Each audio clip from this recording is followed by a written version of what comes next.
Muchas gracias a Heidi Notario. Ahora escucharemos a Rosalía Mejía.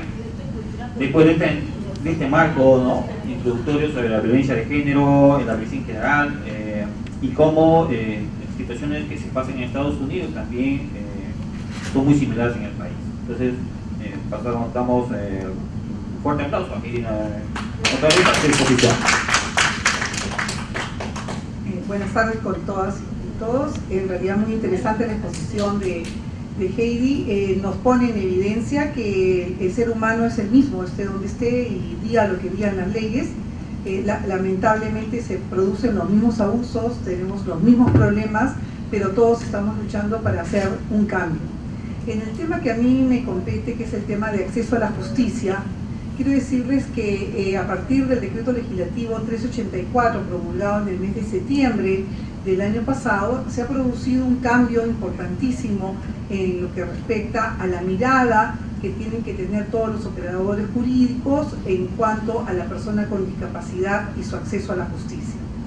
En general, se ha reconocido que toda persona, tenga o no tenga discapacidad, tiene derecho a ejercer de manera autónoma su capacidad de obrar. Nosotros veníamos de tener un sistema de justicia en donde... Gracias.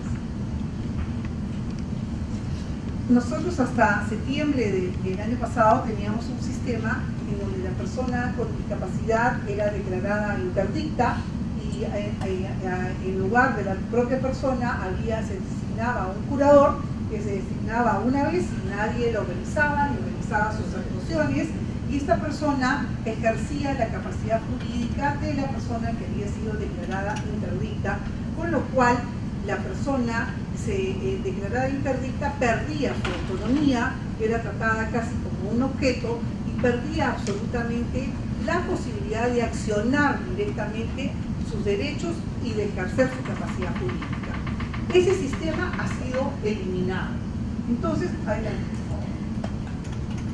Ha sido eliminado a partir del 4 de septiembre con el decreto legislativo 384, que a su vez dijo este dispositivo que toda persona que hubiera sido declarada interdicta tenía que el Poder Judicial restituirle su capacidad jurídica, con lo cual se creó un reglamento a través del Consejo Ejecutivo del Poder Judicial, en donde se establece cuál es la forma en donde la persona con discapacidad que hubiera sido declarada interdicta puede acudir ante el juez.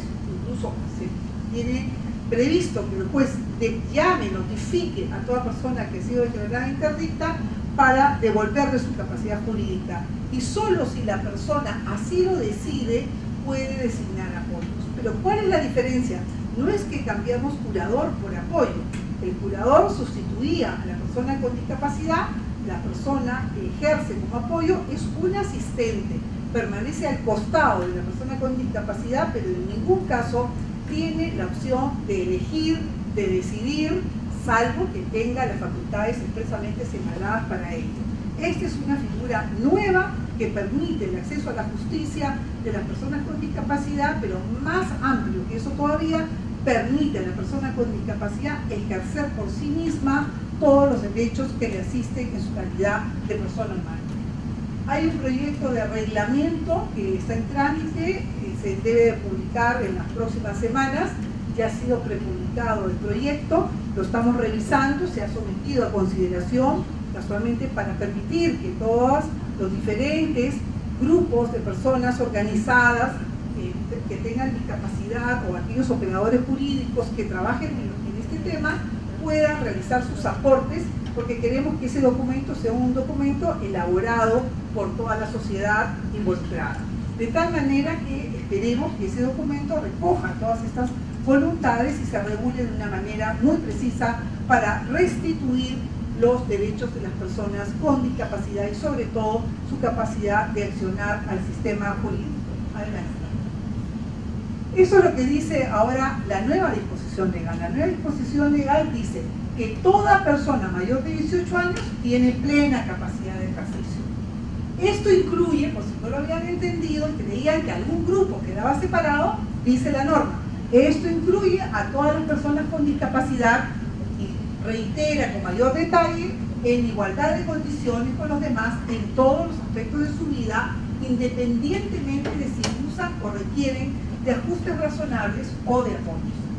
¿Qué son los ajustes razonables? Más adelante vamos a ver la definición legal, pero los ajustes razonables son todas las medidas que sea necesario tomar para que la persona con discapacidad pueda tener acceso en igualdad de condiciones a los demás. Por ejemplo, podría ser un ajuste razonable que el juez baja el primer piso para atender a la persona con discapacidad que no tiene posibilidad de subir a través de un ascensor porque no existe el ascensor, ¿no?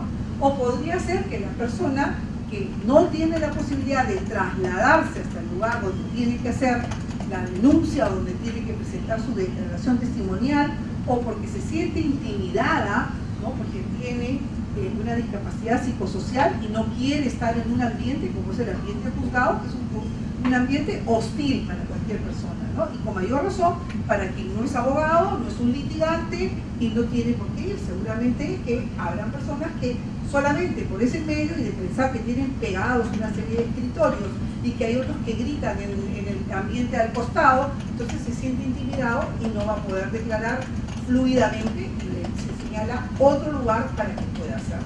Entonces, esos son los ajustes razonables. Y los apoyos, también lo vamos a ver más adelante, son estas personas, eso no son medidas, son personas que la propia persona con discapacidad elige y también determina qué facultades le quiere dar y en qué circunstancias las va a tener esa facultad. Puede ser que determine un plazo de duración de 2 años, puede ser que sea por 6 meses, todo siempre relacionado ¿a qué?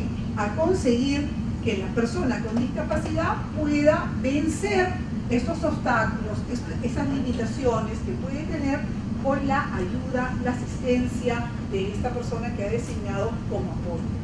Adelante, siguiente. Bien, toda persona tiene derecho a ser atendida y escuchada, toda persona con discapacidad. Entonces, y tiene que tener las debidas garantías y tiene que tener, eso quiero hacerles presente, un plazo razonable. Cuando tengan un proceso judicial, invoquen que son personas con discapacidad y que exigen que en un plazo razonable sea su causa atendida. Todos los litigantes tenemos derecho a que se cumplan los plazos, pero sabemos que es una realidad que el Poder Judicial tiene recargadas labores y que no puede atenderla dentro de los plazos.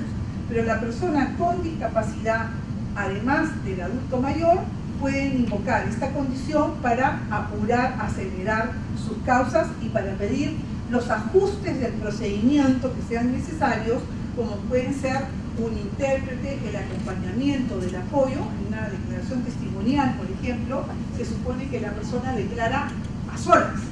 Pero si es una persona que por su discapacidad se siente insegura y sin necesidad de que hable el apoyo le solicita que esté a su costado, entonces tiene la obligación el juez de aceptar que esta persona con discapacidad vaya acompañado de aquel que designe como su apoyo. Siguiente. La capacidad jurídica, entonces, ya no es más una capacidad equivalente a la capacidad mental. La capacidad jurídica es igual para todas las personas porque proviene de nuestra condición de seres humanos. La capacidad mental es una aptitud, que todos los seres humanos tenemos aptitudes diferentes. Tengamos discapacidad o no la tengamos, nuestras capacidades no son iguales y casualmente esa es la riqueza de la naturaleza humana, de que cada uno tenga capacidades diferentes. Los nuevos conceptos jurídicos que tenemos dividen a las personas o le dan diferentes herramientas según la persona pueda manifestar voluntad o no. ¿Qué es manifestar voluntad? Manifestar voluntad, por si acaso, no es solamente hablar. Yo puedo manifestar mi voluntad escribiendo, o puedo manifestar mi voluntad pestañeando y haciendo aparecer las letras en una computadora. Eso que hemos visto en televisión, o este señor Hawking, que fue un genio de la física y que dejó grandes lecciones en una silla de ruedas especial, donde ni siquiera podía sentarse medio echado y con gran parte de su cuerpo sin movimiento, y sin embargo el hombre seguía produciendo teorías que han enriquecido a la humanidad en muchos aspectos de la ciencia. Bueno, este señor, si hubiera estado acá en el Perú hace 10 años o hace un año, difícilmente se hubiera aceptado que él había escrito lo que escribió. Pero él, ¿cómo lo escribió? Con sistemas mecanizados, digitalizados, de computación que se crearon especialmente para recibir lo que este hombre en su corazón, en su mente había creado y pudiera exteriorizarlo a través del sistema que le pusieron. Ese sistema hoy en día ha llevado a que se modifique el Código Civil y se acepten diferentes formas de comunicación. Entonces, por manifestación de voluntad no es necesariamente hablar, pero sí es la posibilidad de sacar dentro de lo que uno piensa, de lo que uno siente y poder manifestarlo hacia el exterior, poder exteriorizarlo. Eso de aquí, el apoyo siempre tiene la obligación de respetar la voluntad de la persona que lo designó. O sea, todos sus gustos, sus preferencias, sus manifestaciones previas, lo que pudiera haberle señalado en el documento de designación de apoyo, o podría no haberlo señalado, pero haber dejado constancia de lo que era su voluntad, el apoyo tiene la obligación de respetarlo, porque volvemos al concepto inicial, el apoyo no sustituye a la persona con discapacidad, solamente hace posible que la limitación que tiene la persona con discapacidad pueda superarla a través del auxilio que le presta esta persona. Siguiente. Siguiente, por favor. Siguiente. ¿Qué pasa? ¿Para qué queremos nosotros la manifestación de voluntad? Nosotros queremos la manifestación de voluntad para poder determinar que la persona puede realizar actos jurídicos. ¿Qué son actos jurídicos? El acto viene de la palabra acción. Es la posibilidad de crear, modificar, ¿no?, o eliminar alguna situación jurídica. Quiero adoptar a esta persona, no era mi hijo, si yo lo adopto, ahora va a ser mi hijo. Ese es un acto con efectos jurídicos. Quiero reconocer que este es mi hijo, otro acto con efectos jurídicos. Quiero otorgar un testamento, otro acto con efectos jurídicos. Entonces, para que se produzca este acto con efectos jurídicos, la ley exige que la persona, cualquiera, tenga la posibilidad de manifestar su voluntad válidamente, entendiendo, comprendiendo y exteriorizando su voluntad conforme a lo que dice la ley. Entonces, esto me lleva a una recomendación, antes que me corten y comienzo a correr, porque me dicen que tengo 5 minutos, y la recomendación es la siguiente: que todo lo que ustedes saben que quieren para su persona, por favor, manifiesten. O sea, el cambio en el mundo jurídico para la persona con discapacidad no va a provenir solamente de este cambio obligado por la ley en todos los operadores jurídicos, sino también va a venir en un cambio ahora que la persona con discapacidad tiene nuevas herramientas. Si tienen la posibilidad de designar un apoyo, si saben que van a estar, el juez va a estar preocupado en averiguar cuál es su interés, cuál es su trayectoria de vida, cuál era la posibilidad de lo que usted hubiera elegido en el momento que no puede manifestar su voluntad, qué le hubiera gustado a esta persona decidir anteriormente, cuál es la conducta que tenía que me lleva a mí a pensar que esto es lo que desea la persona con discapacidad para yo, juez, determinarlo, o yo, que he sido designado apoyo, pueda entre A y B elegir A y desechar B. ¿Cuál es la posibilidad? Conocer quién era la persona. Entonces creo que una obligación de toda persona en previsión de su futura discapacidad o de su discapacidad actual es dar a conocer a través de un instrumento válido, a través de la designación de un apoyo, dar a conocer qué quiere para sí mismo, quién es él, cuáles son sus preferencias. Ese es el compromiso de la persona con discapacidad. La herramienta está dada, pueden designar a cambio. Ahora depende de ustedes y de mí, de que nosotros decidamos designar un apoyo para nuestra presente o futura discapacidad. Adelante, por favor. Esto ya lo vimos, adelante. ¿Cuáles son los apoyos? ¿Cómo define la norma los apoyos? Los apoyos son formas de asistencia libremente elegidos por una persona mayor de edad para facilitar el ejercicio de sus derechos, que incluye la comunicación, la comprensión de los actos jurídicos y las consecuencias de esto, y la manifestación e interpretación de la voluntad que requiere el apoyo. Siguiente. ¿Cuáles son algunas de las facultades que le puedo dar yo al apoyo? Lo puedo orientar, el apoyo puede orientarme a mí, va conmigo donde el juez y me dice el juez, podemos llegar a una transacción con respecto al daño que te ha ocasionado este accidente automovilístico.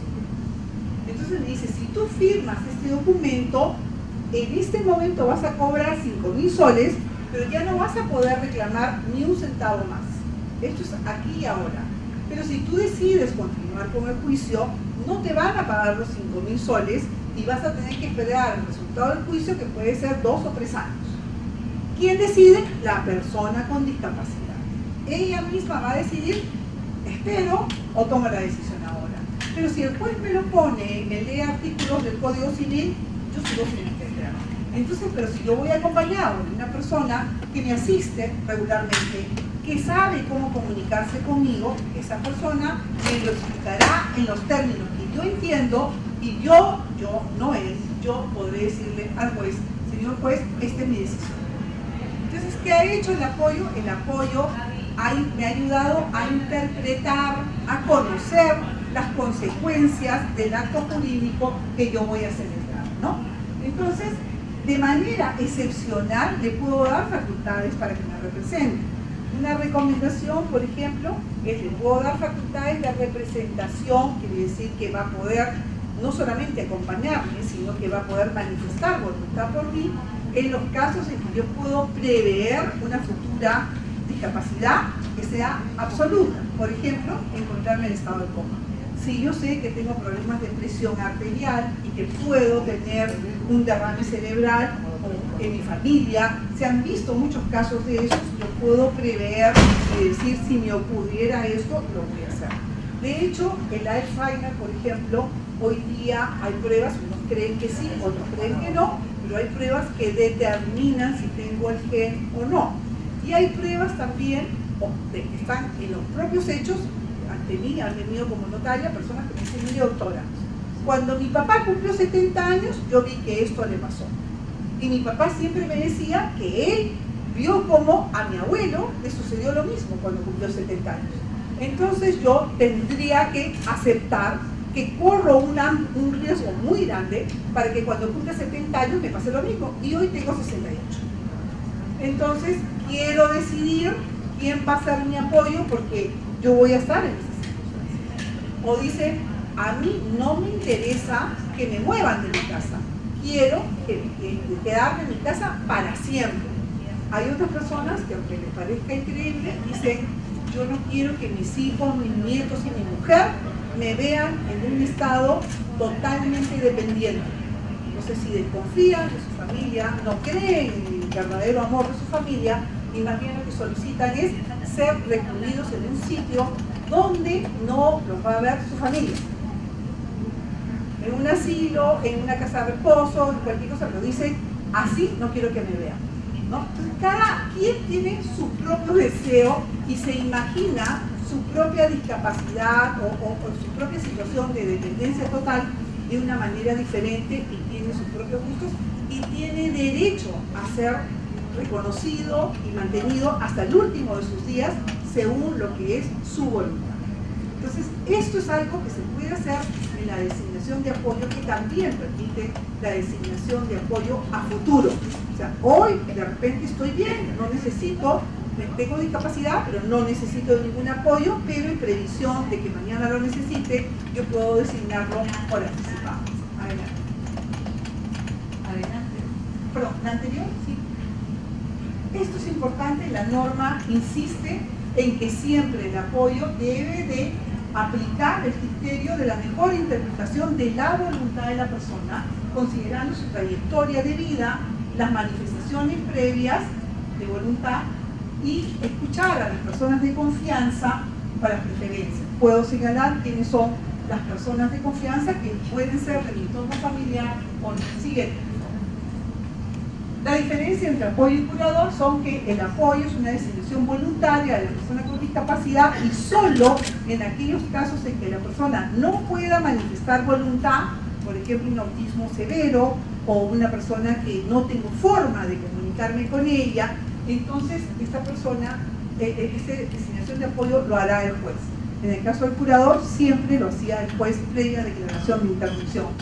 En el caso del apoyo, el apoyo es solo para facilitar la capacidad de ejercicio de la propia persona con discapacidad. En el caso del curador, reemplazaba a la persona con discapacidad.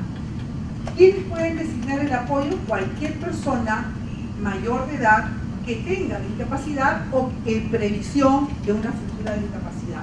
En el caso del curador, antes lo hacía siempre el juez y hoy día lo sigue haciendo el juez porque hay un pequeño sector de personas que no tienen discapacidad, pero que estaban incluidas en un solo artículo junto con las personas con discapacidad, que son las personas que son los malos gestores, los servicios habituales y los toxicómanos, y estos tres grupos de personas salen del concepto de discapacidad porque nunca debieron de haber entrado ahí, y estas personas todavía se rigen bajo el sistema de la interdicción y de la curatela. Siguiente.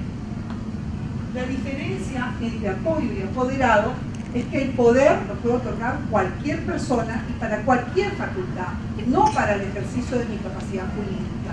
Y el apoyo solamente lo puede designar la persona con discapacidad o en previsión de su futura discapacidad. Adelante. En cuanto al ejercicio, el apoderado actúa según las facultades que le han dado la escritura pública, pero en cambio el apoyo, aunque no aparezca en el documento que lo designaron alguna facultad o no aparezca en ese documento en qué forma debe de ejercer el cargo, siempre tiene que hacerlo según lo que son las preferencias de la persona con discapacidad, y como tergiverse la voluntad de la persona porque lo ha designado, va a ser sujeto a una sanción. Adelante. La persona que actúa un poder actúa limitado solo en cuanto a las facultades expresas, pero el apoyo siempre tiene que respetar la voluntad del otorgante, que es la persona con discapacidad, o el juez para la persona con discapacidad. Adelante. Las diferencias en cuanto al ejercicio del cargo también son las cláusulas de salvaguardia. Cuando yo otorgo un poder, mi apoderado puede hacer lo que quiera en la medida que esté dentro de lo que yo le he designado. Y no tengo forma de controlarlo. Pero una de las grandes diferencias es que si yo te otorgo un poder a María, María puede ir por su cuenta a vender mi casa, o por su cuenta puede ejercer el acto que se necesita ante el juez, ante el notario, ante la aduana, ante el Indecopi, ante el Ministerio de Trabajo, ante cualquier lado. Pero ¿qué pasa con cualquiera de estas autoridades si se presenta la propia persona con discapacidad? Ya esa autoridad no se va a entender con el apoderado, se entiende solo con María. Pero si María lo que otorgó fue facultades de representación a su apoyo, la autoridad no va a aceptar que esté sola la persona que lo representa. Le va a pedir que venga María y va a estar al lado de María, salvo que lo haya previsto para cuando no puede manifestar su voluntad. Bien, ahora, además de eso, en el caso del apoyo, el apoyo tiene una vigilancia especial, que son las cláusulas de salvaguardia. Las cláusulas de salvaguardia, también implementadas a partir de la reforma del Código Civil, son aquellas medidas de control, de vigilancia, de supervisión que el juez dispone para la persona que ejerce el apoyo. La propia persona que designa al apoyo ante una notaría o ante el juez puede establecer las cláusulas de salvaguardia, pero en el caso que sea el juez el que determine por su propia cuenta, porque la persona no puede manifestar voluntad y requiere de la asistencia de otra persona, en ese caso el juez designa el apoyo, pero también le designa las cláusulas de salvaguardia. Está obligado a hacerlo siempre el juez.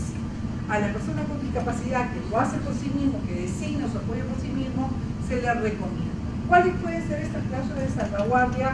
Un control con respecto a la actuación del apoyo, que rinda cuentas, que lleve una contabilidad, que presente un libro de balance, que esté obligado a presentar 2 o más tasaciones antes de vender una casa, que justifique el precio, que se presente al juez con la persona con discapacidad para que el juez verifique el estado de la salud de la persona con discapacidad, que le lleve al juez una vez al año una copia de la historia clínica para verificar si la persona con discapacidad está siendo atendido, si concurre a sus controles médicos, a dónde lo está llevando, si antes se atendía en el hospital A, ¿por qué ha cambiado al hospital B? Si antes lo veía este médico, ¿por qué ha cambiado este otro médico? Hasta ese detalle se puede establecer en la cuando se hace la designación de apoyo, decir, yo tengo este médico de cabecera y solicito que siempre se le consulte a este médico antes de tomar cualquier decisión con respecto a mi persona. Siguiente, por favor. Entonces, la definición de la salvaguardia son medidas para garantizar el respeto de los derechos, la voluntad y las preferencias de la persona que recibe el apoyo. ¿Para qué? Para prevenir el abuso y la influencia indebida por parte de quien brinda tales apoyos, así como evitar la afectación o poner en riesgo los derechos de las personas asistidas. Siguiente. Las ventajas de designar los apoyos son establecer cuál es mi trayecto de vida, no solamente el recorrido, sino aquel que pienso recorrer bajo qué circunstancias. Luego la identificación de los familiares, las personas de confianza, las preferencias y la autonomía. Bien, me están pidiendo que termine y voy a dejar de 5 minutos para cualquier pregunta que quieran formular. ¿Tienen alguna pregunta? Sí. Con respecto a los ajustes razonables, ¿qué pasa si en una institución... Con respecto a los ajustes razonables, ¿qué pasa cuando una profesora va a una institución pública y el aula de cómputo está en un segundo piso y la directora le dice que el aula de cómputo está ahí, no se puede bajar al primer piso por un tema de precaución, porque realmente ha habido un robo? Entonces, ¿qué medidas tiene que tomar la persona con discapacidad si se le presenta ese tipo de percances? Ella es la profesora. Sí, claro. Mire, entiendo su pregunta perfectamente, porque una hija mía estudiaba en la Universidad Pacífico, y la obligaron a hacer un trabajo de campaña, que era de camaradería, se supone, y la obligaron a saltar 2 metros. Y mi hija dijo, si yo salto me caigo. Y me insistieron, la obligaron a saltar, y se cayó, y se rompió tibia y peroné. Perdió el ciclo, pero además me lo cobraron, porque dijeron de que no podía retirarse ni siquiera porque estaba mal. ¿Sabe por qué se tuvo que retirar? Porque su aula quedaba en el 3er piso. Y ella no podía subir y lo iba a hacer sola. Entonces, la situación que usted plantea es mucho más común de lo que usted se imagina. Sin embargo, yo creo que ahí tiene 2 alternativas, ¿no? Uno tiene la defensa de las normas laborales que defienden los ajustes razonables que está obligado a tener el empleador para facilitarle su prestación laboral, ¿no? Y en segundo lugar, hay un acto de discriminación o de barreras que deberían de haberse modificado, porque además usted, cuando la contrataron, sabían qué curso era el que iba a dictar y sabían dónde quedaba el salón de aula, ¿no? Posiblemente hasta dejó postular a otras oportunidades de trabajo casualmente para aceptar este trabajo, donde en el primer día se da cuenta que él no puede prestarlo, ¿no? Así que es una situación clara de discriminación y de incumplimiento de normas laborales, ¿cierto?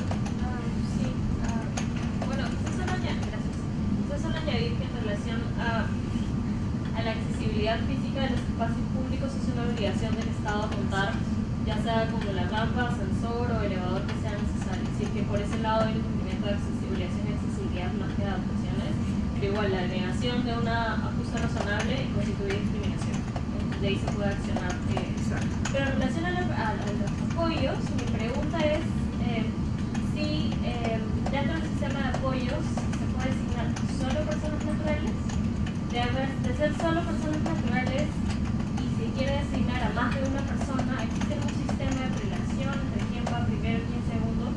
Y no sé si es muy arriesgado, pero ¿se ha previsto alguna forma de pensar de designación de apoyos en el esquema de la inteligencia artificial, es decir, que no sean personas naturales en sí mismas que puedan servir para determinar el apoyo en la decisión de la persona? Voy a tratar de contestar cada una de sus preguntas. Miren, primero, en cuanto a la designación de apoyos, puede ser apoyo persona natural o persona jurídica.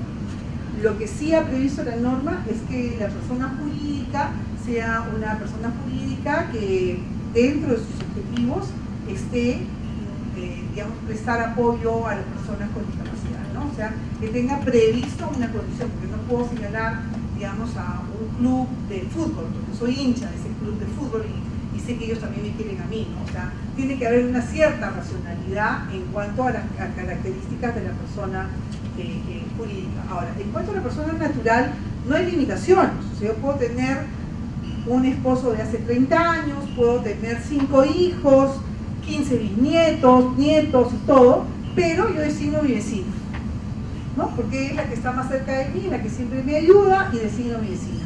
De hecho, les voy a contar, nunca he visto que un varón elija a un amigo, pero sí he visto muchas mujeres que, teniendo familia completa, así varias generaciones, eligen a su hermana o eligen a su compañera de promoción o a su vecina, porque cualquiera de ellas está más cerca y conoce mejor su estilo de vida que los hijos y los nietos que con suerte la visitan el día de la madre, ¿no? Todos tienen que estar domiciliados en donde... No. Usted puede señalar al que usted desee, ¿no? Al que usted desee, y además puede señalar a cuantos usted quiera. Y puede establecer usted misma el orden de prenación. O sea, primero puede ser mi vecina, después mi profesora del colegio que me cae tan bien, y después puede ser mi hija o mi marido. No hay orden de prenación, porque siempre volvemos a esto: autonomía de la persona. Soy yo la que decido quién está más cerca de mí y quién quiero que me asista, ¿no? Y luego, con respecto a lo de la inteligencia artificial, en realidad es muy poco lo que se conoce sobre la inteligencia artificial en cuanto a hasta dónde llegan sus facilidades, ¿no? Entonces, yo entendería y me atrevería a responder que si a través de la inteligencia artificial se puede resolver la limitación que yo puedo tener para mi capacidad de ejercicio, entonces sí puede ser la inteligencia artificial, ¿no? Pero hasta hoy está solamente la persona natural o jurídica, ¿ya? Muy bien, ¿tienen alguna otra pregunta? Sí.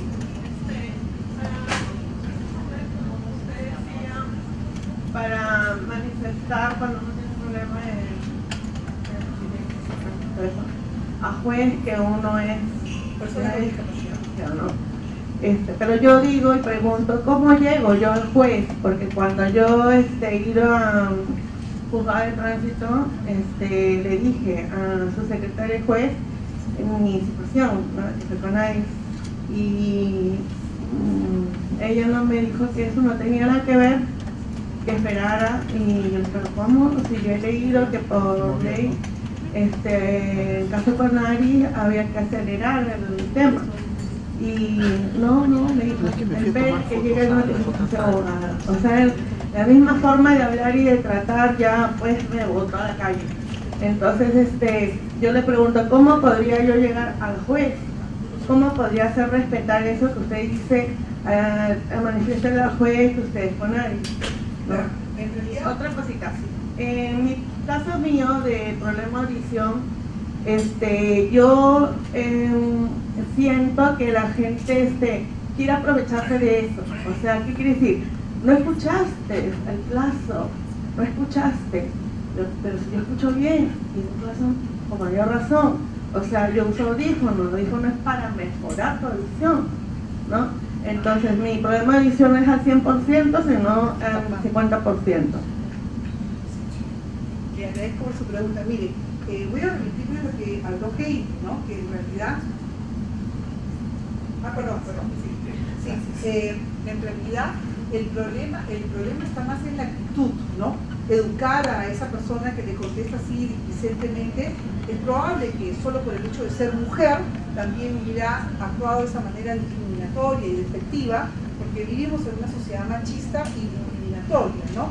A veces es discriminatoria la más bonita, la atiende primero, la persona más joven, la atiende primero. O sea, sabemos que hay una serie de estigmas en estas personas, o a quien le regala algo por ser generosos en nuestra calificación con respecto a qué motiva una mejor atención, ¿no?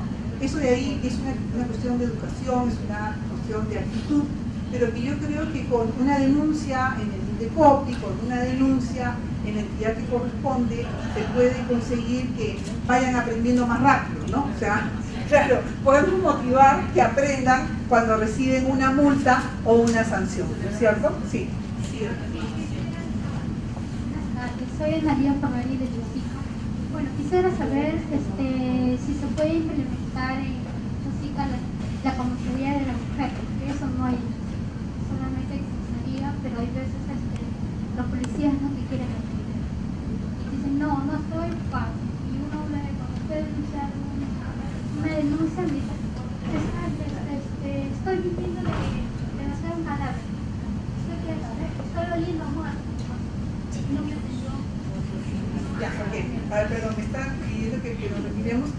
Sin duda es un acto de discriminación, nuevamente lo mismo que ella, y por otro lado también lo importante a señalar es que hay una política de implementación de las comisarías de mujeres que se está implementando y para que lleguen pronto a Chosica. Bueno, muchas gracias. Cualquier pregunta, por favor, me la formulan por internet.